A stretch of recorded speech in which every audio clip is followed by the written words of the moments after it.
Our next story is about male circumcision, which is quite a difficult thing to talk about. Whilst it can be carried out under medical grounds, it's also regarded as a rite of passage within some communities. However, there is a growing number of men who say that they've been left both emotionally and physically damaged by it, and that their opinions have been ignored. Well, like I said, it's a sensitive subject, and you're about to hear strong opinions from both sides of the argument. Male circumcision has been called the ultimate parenting dilemma. Here in Britain, it's largely confined to the Islamic and Jewish communities. But in America, it's common across the country, with over 1 million procedures carried out a year. That's around 1 every 30 seconds. But rates are falling both here and abroad as parents break with tradition and an increasingly vocal anti-circumcision movement emerges. Age 23, Alex took his own life. And it was only that day that I found out the extent of his suffering and that he'd had a circumcision. But boys don't tend to talk about such things. Certainly Alex wouldn't have. He was reserved. There are few figures to precisely know just how many men suffer from serious problems after a circumcision. But Ashley Humphreys from Loughborough says he's one of many. He was circumcised as a young boy. I didn't really say much on the way back home. I was in quite a lot of pain and discomfort. I don't think there was a lot of discussion there at all. Ashley has since been told he needed this procedure because he had a tight foreskin as a child. But he now questions if this was the right decision, as there are non-invasive alternatives to circumcision. Physically, it's had a massive impact on every element of life, really, from changing clothes to going to the toilet to just walking down the street, and the wear and tear of fabrics because of the stretching of the skin and the tearing. So, Ashley, how does it feel talking about this now? How do you feel? Because it's such an intimate subject. it is an intimate subject, and I believe by speaking out and talking my story that I can potentially save other babies from going through my own fate and my own suffering. While Ashley continues his personal battle, I'm meeting a mum from the East Midlands who says her son was circumcised without her consent.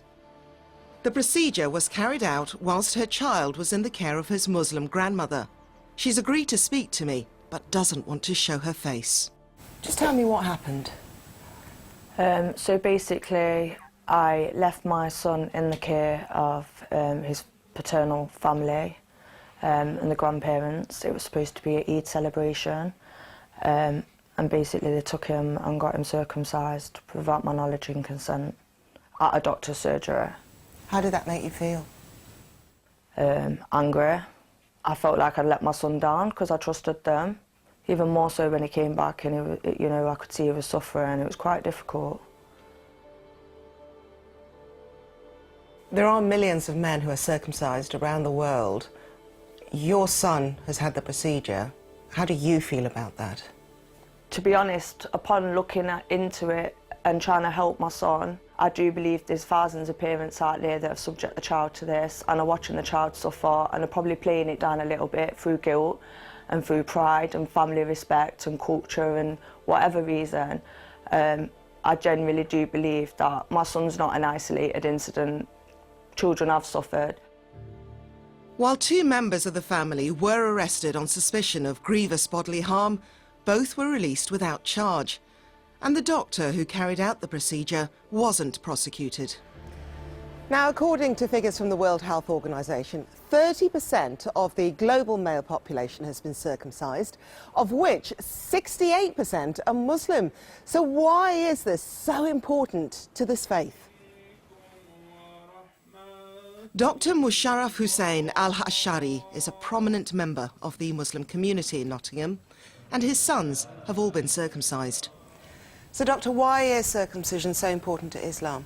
Circumcision is a great and a very important ritual of Islam, just as it was the ritual and is still the ritual of the Jews and of course the early Christians as well, who came from that faith, and many other traditions and many other cultures throughout the world. There are so many stories of boys and later as men having problems within their sexual life, their intimate life, because of circumcision. There is no medical and no physiological and anatomical sense in that idea. I would like to introduce you to Ashley. Ashley has had recurrent problems because of his circumcision. So he's finding it very difficult to hear what you're saying because it's had such a negative effect. I think, no, just one case, and we all know sexuality has very, very many causes, and there are many, many reasons for having sexual problems. It isn't just due to the foreskin that's gonna, come on, we know that. I think you need to really, this is no evidence. This is no evidence that it is due to circumcision. My choice for myself is I want a whole and complete body. So I cannot choose that because someone else chose that for me a long, long time ago. I think you've got some other problems, let's be honest. You have some other problems, and you're not admitting them, and that is what you need to be solving, really. I feel quite outraged towards what he said. Why? I don't like how he dismissed of all of the problems that people have, because there are many sufferers around the world, and it seems like we're all being silenced. Alex Hardy was another sufferer. Tragically, he kept quiet right up to the end. In 2017, he took his own life after complications with his circumcision. His mother, Lesley, feels it's essential that she now speaks out. I think we all know that men don't particularly tend to talk about their problems in the same way that girls do. But I think circumcision is a very much a taboo subject. I think we don't know much about it. I'm not qualified to say that circumcision is always bad, because it isn't. It certainly was in my son's case. And I think we need research. We need to look into the risks, what can really go wrong. David Smith runs a charity based in the Midlands. He offers help and support for sufferers like Alex. He also tries to encourage awareness and rational debate on the subject, but he says that can be difficult. For somebody who does want to speak out about this, what sort of opposition are they coming up against? Well, obviously mostly from the religious community, but this isn't a religious issue, this is a human rights issue. And it doesn't matter to us who inquires. As far as we're concerned, if somebody's got a problem, we don't ask who they are, but we think that everybody has a right to make the decision about their own bodies when they're old enough to do this. But opinions differ dramatically. Professor David Katz is chairman of the Jewish Medical Association and part of Milah UK, a Jewish campaign group promoting circumcision. Where do you sit with consent, a child's consent, on having a medical procedure performed on them? A non-therapeutic procedure performed on them. I take the view that there are procedures that are performed on children, such as ear piercing, without the child's consent. There are medical procedures that are, of course, also performed without the child's consent. Immunization. Circumcision is a basic part of their identity as a Jewish man. It's something that they will identify with throughout their lives. It is the important factor in the continuity of the faith.